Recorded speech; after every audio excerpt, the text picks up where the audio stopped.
السلام علیکم۔ میں ہوں فیصل محمد اور آپ دیکھ رہے ہیں ویوز آف فیصل محمد۔ عاصم سلیم باجوہ کو کیوں ہٹایا گیا اور آزاد کشمیر میں سردار تنویر الیاس کی نامزدگی فائنل ہونے کے بعد اچانک انہیں کیوں پیچھے کر دیا گیا اور کیا صورتحال ہوئی، یہ کون لوگ اس کے پیچھے تھے،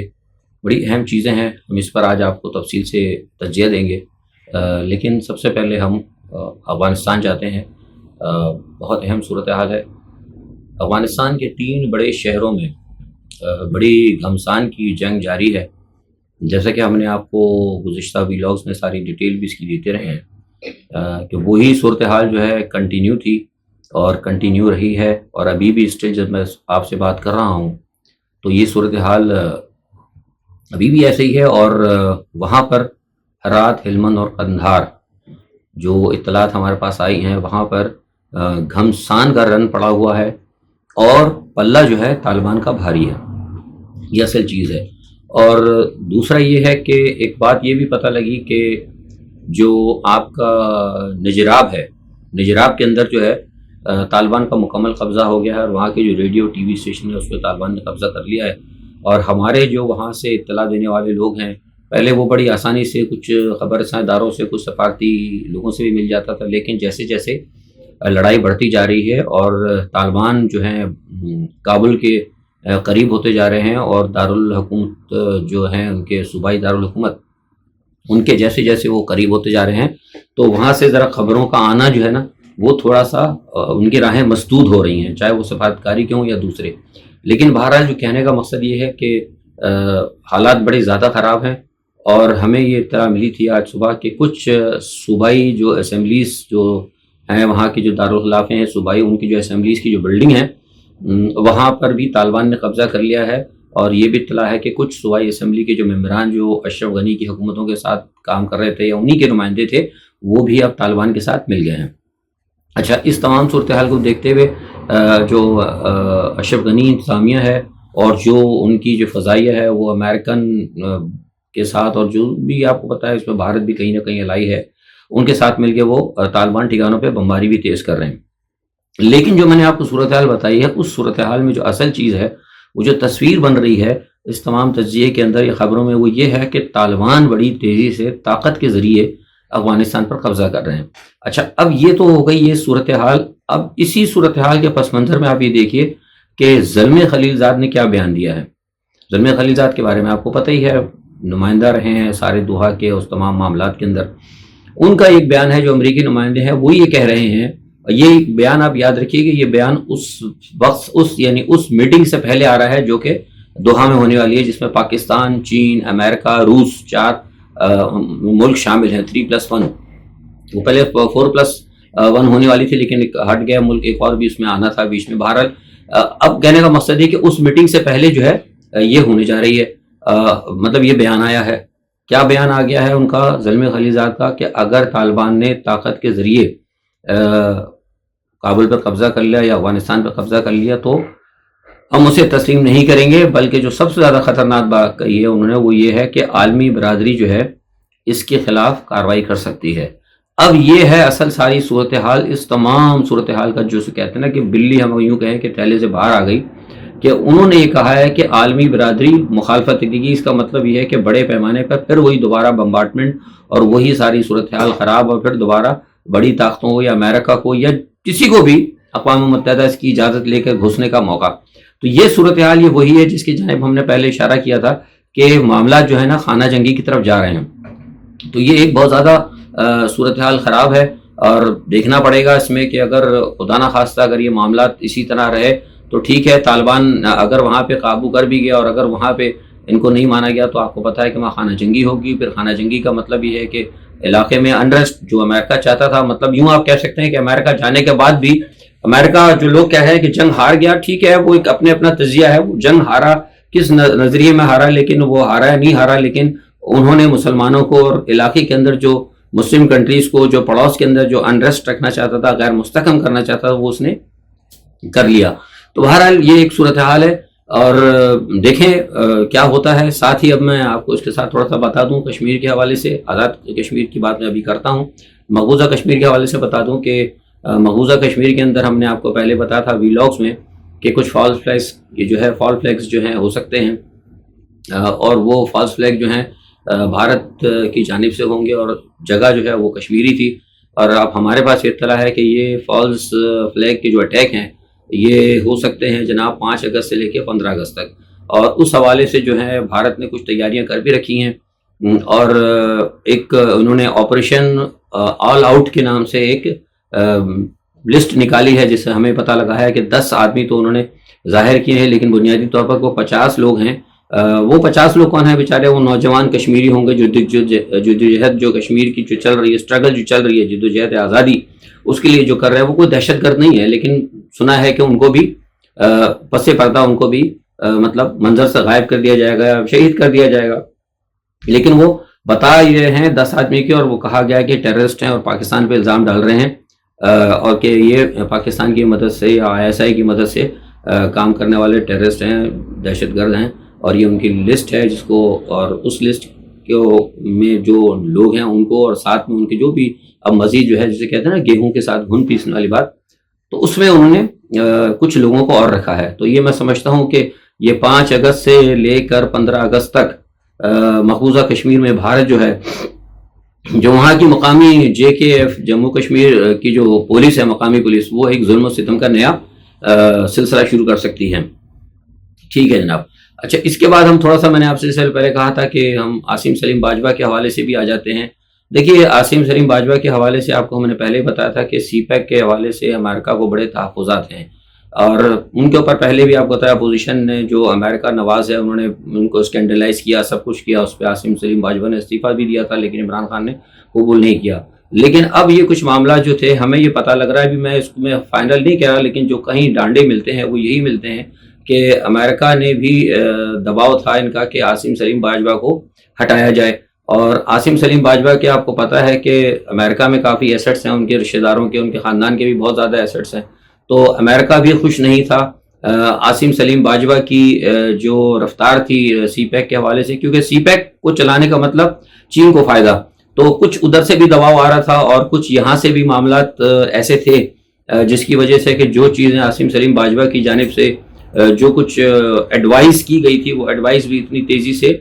نہیں ہو رہی تھی، جس کی وجہ سے پھر چین نے بھی یہ کہا تھا کہ یہ جو اتھارٹی ہے، اگر آپ نے بنائی ہے اتھارٹی، تو یا تو اس سے کوئی کام لیں، ورنہ اتھارٹی کو ختم کر کے براہ راست جو ہے، مطلب جیسے کہ انہوں نے خواہش بھی ظاہر کی تھی کہ پاکستان آرمی اس کو دیکھے. اور چین کی، کیونکہ اصل میں مسئلہ یہ نا کہ پاکستان آرمی، کیونکہ ہماری جو حکومتیں ہیں وہ سیاست کی نظر ہو جاتی ہیں، تو جو پاکستان میں کنسپٹ ہے وہ پایا جاتا ہے، اور کہیں کہیں ہے بھی کہ طاقت کا سرچشمہ جو ہے فوج، اور فوج کے فیصلے ہوتے ہیں. اور فوج ظاہر فوج تو رہے گی ہمیشہ، حکومتیں تو آتی جاتی ہیں، تو فوج کی پالیسی تو صبح شام نہیں بدلتی نا. تو اس لیے بھی کہا گیا تھا، لوگ اس کو غلط رنگ بھی دیتے ہیں، لیکن اس لیے انہوں نے کہا تھا کہ اگر آرمی جو ہے، فوج اگر اس کی تھوڑی سی ضمانت لے اور اس میں انٹرسٹ لے CPEC کے اندر، تو یہ بہتر ہوگا. خیر یہ بات پیچھے چلے گی. تو اس صورتحال کے اندر یہ معاملہ چل رہا تھا. لیکن اب جب یہ گئے ہیں وہاں پر، معید قریشی صاحب اور ISI کے چیف بھی وہاں پر گئے ہیں، اور وہاں وہ کوشش تو کرتے رہے ہیں کہ اپنے معاملات جو میں نے آپ سے بتایا تھا کہ لیکن وہاں ابھی سردست اس میں کوئی ان کو بڑی کوئی ناکامی تو نہیں ہوئی. لیکن وہاں سے جو احکامات آئے ہیں اس کے اندر یہ بھی تھا کہ CPEC کے حوالے سے بھی بات کی گئی تھی. تو یہ بات ہمیں پتہ لگا تھا کہ آج سے 2 دن یا 3 دن پہلے جو ہے ایک نوٹیفیکیشن خالد منصور کے لیے بنا لیا گیا تھا کہ خالد منصور کو معاون خصوصی برائے CPEC بنا دیا جائے گا، جو کہ عاصم سلیم باجوہ کے ساتھ کام کریں گے یا اسسٹ کریں گے، اور پھر آہستہ آہستہ جو ہے ان کو ریموو کیا جائے گا. جب یہ بات ہمیں پتہ لگ سکتی ہے، ظاہر سی بات ہے، تو پھر ہم نے اس پہ بات نہیں کی تھی، اشارے ہم نے ٹویٹر میں دے دیے تھے، لیکن ظاہر سی بات ہے یہ حساس معاملات ہیں. تو عاصم سلیم باجوہ کو جب یہ پتہ لگا کہ یہ معاملہ اس طرح ہے اور خالد منصور کو معاون خصوصی بنائے جانے کا نوٹیفیکیشن تیار ہو رہا ہے، تو انہوں نے از خود جو ہے اس سے بہتر کہ انہوں نے کہا کل کو بات ہو میں خود مستعفی ہو جاؤں. وہ خود مستعفی ہو گئے. انہوں نے بہت اچھی انہوں نے مطلب ایک اپنی ایک ٹرن لیا انہوں نے، کہ انہوں نے خود کہہ دیا اور ایک ٹویٹ کر کے انہوں نے کہہ دیا کہ جناب یہ میں 2 سال مکمل کر چکا ہوں، اور میں سمجھتا ہوں کہ وہ بہت زیادہ قابل آدمی ہے. بہرحال اب جو آپ کی صورتحال ہے، میں نے پس منظر میں آپ کو بتائی کہ یہ ہے کہ وہ خوشی سے نہیں گئے، کیونکہ جب خالد منصور کی معاون خصوصی کی جو بات نوٹیفیکیشن تیار ہو گیا تھا اس میں نے آپ کو پہلے بتا دیا ساری تفصیل کہ یہ سارے کے سارے معاملات میں مغرب نواز جو عمران خان کے جو فیسیلیٹیٹر ہیں یا پیراشوٹر ہیں یا مشیران ہیں جو کچھ بھی ہیں جن کی اس وقت گروپ جو ہے نا وہ بہت بھاری ہے اس وقت، اندرونی سیاست بھی اور بیرونی سیاست بھی. دیکھیے میں نے آپ کو بات پہلے بھی بتائی تھی کہ کسی بھی ملک کا تو خاص طور پہ پاکستان جیسے ملک کا سیاسی جو کہتے ہیں نا کہ اپنا رخ تبدیل کرنا وہ اتنا آسان نہیں ہوتا، اور یہ ایسے بڑے فیصلے جو ہے نا فوری طور پر جو اپنا رخ یعنی امریکہ سے چین کی طرف یا چین سے روس کی طرف یا جو بھی ہے جیسے بھی اپنی خارجہ پالیسی کو تبدیل جب کوئی بھی ملک کرتے ہیں تو اس کے لیے ہوتا ہے کہ اپوزیشن بھی ساتھ ہوتی ہے، لوگ بھی ساتھ ہوتے ہیں، حکومت بھی ساتھ ہوتی ہے، اسٹیبلشمنٹ بھی ساتھ ہوتی ہے. اب یہاں پہ مسئلہ یہ ہے کہ اسٹیبلشمنٹ ساتھ ہے 75%، میں آپ کو ذرا کھل کے بات کر رہا ہوں، 75% اسٹیبلشمنٹ ساتھ ہے. عمران خان چاہتے ہیں ان کی حکومت کے چین ہم اپنا وہ بدلیں، رخ بدلیں، کیونکہ امریکہ کی دوستی سے ہمیں نقصان ہی اٹھایا ہے. لیکن عمران خان کی جو تقریباً 70% لوگ ہیں عمران خان کے وہ چاہتے ہیں کہ ہم مغرب کی طرف رہیں. تو یہ اب آپ تھوڑا سا موازنہ دیکھیں کہ جو اسٹیبلشمنٹ ہے وہ چاہتی ہے 75% کہ ہم چین کی طرف چلے جائیں، 25% امریکہ کی طرف رہنا چاہتے ہیں، اور سیاستدانوں کے اندر اور جو عمران خان کی اسٹیبلشمنٹ ہے ان کے اندر صرف 25% جو ہیں وہ چین کی طرف جانا چاہتے ہیں اور 75% امریکہ کی طرف رہنا چاہتے ہیں بیوروکریٹس وغیرہ. اس کی وجہ یہ کہ ان کے ایسٹس اور ان کی ساری چیزیں مغرب کے اندر موجود ہیں. تو یہ جو چل رہی تھی نا یہ جو ٹسل جس کو میں عموماً کہتا رہا ہوں، اس ٹسل کی وجہ سے آپ یہ دیکھ رہے ہیں کہ بہت سارے معاملات جو ہیں گڑبڑ ہو رہے ہیں. تو یہ ایک بہرحال صورتحال تھی جس کی وجہ سے عاصم سلیم باجوہ کو ہٹایا گیا. لیکن میں سمجھتا ہوں کہ یہ بات ابھی نوٹیفیکیشن فی الحال نہیں، ٹھیک ہے عمران خان صاحب کی مرضی ان کے، لیکن خالد منصور کو اس وقت ابھی نہیں لانا چاہیے تھا. اس کی وجہ یہ ہے کہ اس وقت جبکہ سی پیک جو ہے عالمی پس منظر میں اور عالمی خبروں کے اندر جبکہ وہ چل رہا ہے، اتنی اس کی بات چیت چل رہی تھی سی پیک کی اور سارے معاملات چل رہے تھے، تو اس وقت نہیں ان کو نوٹیفیکیشن ابھی نہیں بنانا چاہیے تھا. بعد میں بنا لیتے یا ان کو اعتماد میں لے لیتے، ان کو کہہ دیتے کہ بھئی ہم ٹھیک ہے لے کے آ رہے ہیں. لیکن اس وقت جب تک جس وقت کے موہت قریشی اور آپ کا ISI کے چیف جو ہیں امریکہ میں موجود ہیں اور امریکہ کی طرف سے دباؤ آ رہا ہے سی پیک کو روکنے کے لیے، ایسے دور کے اندر جو ہے عمران خان کی حکومت کی جانب سے نوٹیفیکیشن جاری کر کے خالد منصور کو معاون خصوصی بنانا، میں سمجھتا ہوں کہ جو ویسٹڈ انٹرسٹ کے جو لوگ ہیں وہ شاید ہو سکتا ہے کہیں نہ کہیں کامیاب ہوئے ہیں ضرور. ٹھیک ہے چین کو بھی اس میں تھا تھوڑی سی تحفظات کیونکہ کام بڑا سلو چل رہا تھا، کیونکہ عاصم سلیم باجوہ جو ہے نا وہ بیلنس کر کے چلا رہے تھے، کیونکہ ان کو پتا تھا کہ میں نے بتایا کہ ان کے ایسٹس ہیں امریکہ میں بھی، دباؤ ان پر بھی آ رہا تھا، بہت سارے معاملات تھے، لیکن وہ بیلنس کر رہے تھے. لیکن بہرحال جیسا ہوا یہ، لیکن میں آپ کو بتا دی کہ یہ ساری صورتحال تھی، اس کے اندر یہ معاملات ہیں. اب آتے ہیں آپ کے آزاد کشمیر کی طرف. دیکھیے آزاد کشمیر کے حوالے سے آپ کو پتا ہوگا کہ ہم نے پہلے کہہ دیا تھا کہ ہمارے پاس جو اطلاعات ہے وہ یہ ہے کہ سردار تنویر الیاس کو وزیر اعظم نامزد کرنے کا فیصلہ ہو گیا تھا، اور میں سمجھتا ہوں بڑا بنیادی فیصلہ صحیح تھا. بیرسٹر سلطان محمود کا مسئلہ تھا، ان کے ساتھ کمپرومائز ہو گئی تھی اور یہ کہہ دیا گیا تھا کہ بیرسٹر سلطان محمود کو صدارت کے لیے سردار تنویر الیاس کو وزیر اعظم بنا دیا. اور میں سمجھتا ہوں کہ بڑا اچھا تھا یہ پینل، بڑا اچھا پینل تھا. لیکن اچانک یہ معاملہ جو ہے، اچھا اس میں بتا دوں کہ بہت سے لوگ تجزیہ نگار کہہ رہے ہیں کہ سردار تنویر الیاس کے حوالے سے طاقتور حلقوں کا، یہ دیکھیے ہمارے یہاں سب سے بڑی بات یہ کہ تجزیہ نگار جو نا ہر معاملے میں طاقتور حلقے لے آتے ہیں. طاقتور حلقے ہوتے ہیں، ان کی ایڈوائز ہوتی ہے، لیکن اس کا مطلب نہیں کہ وہ بالکل ہی مسلط ہو جائیں یا کوئی بھی آ کے مطلب اسٹیبلشمنٹ کا بندہ آ کے ڈنڈا لے کے کھڑا ہوگا نہیں جی بس یہ ہوگا، ایسی بات نہیں ہے. ان کا بھی یہ مشورہ تھا کہ سردار تنویر الیاس جو ہے بہتر ہے. لیکن بہرحال وہ کہتے تھے کہ PTI جیتی ہے، عمران خان کی اپنی ڈیسیجن ہے. لیکن یہاں پر بھی وہی ہوا کہ جو عمران خان کے جو مشیران ہیں انہوں نے عمران خان کو مشورے دیے، اور ان مشوروں کے اندر ایز سچ ماضی کی طرح جیسے میں آپ سے کہتا رہا ہوں کہ بزدار کے معاملے کے اندر آپ کو یاد ہے میں نے اپنے پچھلے ویلاگ میں کہا بھی تھا، کچھ حکومتی ارکان مجھ سے ناراض بھی ہو گئے تھے، لیکن میں کبھی کبھی بات سچ کر جاتا ہوں کیونکہ اچھی بات ہوتی ہے تھوڑا تھوڑا بتا دینا حقائق کے اوپر. کہ اس کے اندر کچھ روحانی مشورے بھی شامل تھے، کچھ عمران خان کے مشیر شامل تھے. عمران خان کے مشیروں کا بھی کہنا تھا کہ سردار تنویر الیاس کو نہ لایا جائے، اور کچھ میں روحانی مشورے تھے. اس کے اندر میں نے آپ کو بتایا کہ بزدار صاحب کی جو خانگی معاملات ہیں، عمران خان کے خانگی معاملات ہیں، اور ایک ان کی 2-3 دوست ہیں خواتین، 4-5، اور ان کے ان کا ایک روحانی کوئی پیر صاحب ہیں کوئی، وہاں سے ان کے مشورے بہت ہوتے ہیں. وہاں سے بھی مشورہ لیا گیا تھا تو انہوں نے کہا تھا کہ یہ آپ کے لیے مناسب نہیں ہوں گے. تو بہرحال میرا کہنے کا مقصد یہ ہے، اور یہ میں بڑی پکی خبر دے رہا ہوں، مجھے مطلب یہ میرا تجزیہ نہیں ہے، یہ میں نے جو آپ کو بار بار یاد ہے لوگوں کو کہا بھی تھا کہ میں نے بزدار صاحب کو ہٹا دیے جائیں گے، اور یعنی کہ اس کے اوپر اسٹیبلشمنٹ کے بھی تحفظات تھے، لیکن اس کے باوجود عمران خان نے بزدار کو نہیں ہٹایا، اس کی وجہ یہی تھی کہ وہ روحانی مشورے اور جو معاملات، بہرحال یہ بہت غلط ہوا. میں سمجھتا ہوں کہ روحانی اچھی بات ہے روحانی مشورے لینا، لیکن سیاست کے اندر یا ریاستیں جو ہے صرف روحانی مشوروں سے نہیں چلتی. یہ روحانی مشورہ بھی تھا، اور روحانی مشورے کے ساتھ ساتھ جو عمران خان کے جو مشیر ہیں جو کہ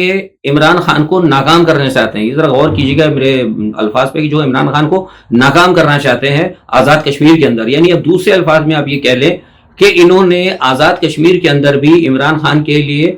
سردار تنویر الیاس کو ہٹا کر ایک آزاد کشمیر میں نیا آپ کا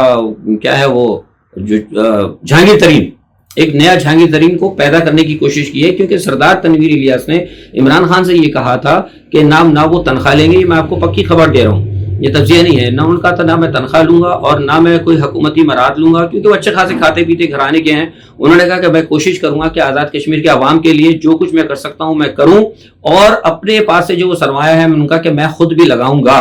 اور اس میں آپ کو پریشان ہونے کی کوئی ضرورت نہیں. جبکہ آپ کو معلوم ہے کہ پاکستان کے پاس اس وقت فنڈز کی کمی ہے، آزاد کشمیر میں بھی فنڈز کی کمی ہے. تو ایک ایسی شخصیت کا فیصلہ عمران خان نے جو کیا تھا وہ بہت بہتر تھا، لیکن ان کو ہٹا دیا گیا، اور ہٹانے کے بعد آپ عبدالقیوم نیازی کو لے آئے. عبدالقیوم نیازی بنیادی طور پر پشتون ہیں. اب آپ یہ دیکھیے کہ یاد ہوگا کہ آپ کو چند دن پہلے جب عمران خان صاحب نے ایک تقریر میں جب گئے تھے آزاد کشمیر، تو ان کو پتہ ہی نہیں تھا کہ عبدالقیوم نیازی کون ہے. تو انہوں نے کہا تھا کہ آپ کو یاد ہوگا انہوں نے کہا تھا کہ اچھا یہاں نیازی بھی ہیں، مطلب ہی واز شاک. تو جو آدمی جن کو کچھ پتا بھی نہیں تھا، جن کے بارے میں اچانک اسی شخص کو لا کے ایک پشتون کو مطلب آزاد کشمیر کے اوپر بنا دیا گیا، میں سمجھتا ہوں یہ بڑا غلط فیصلہ تھا. اور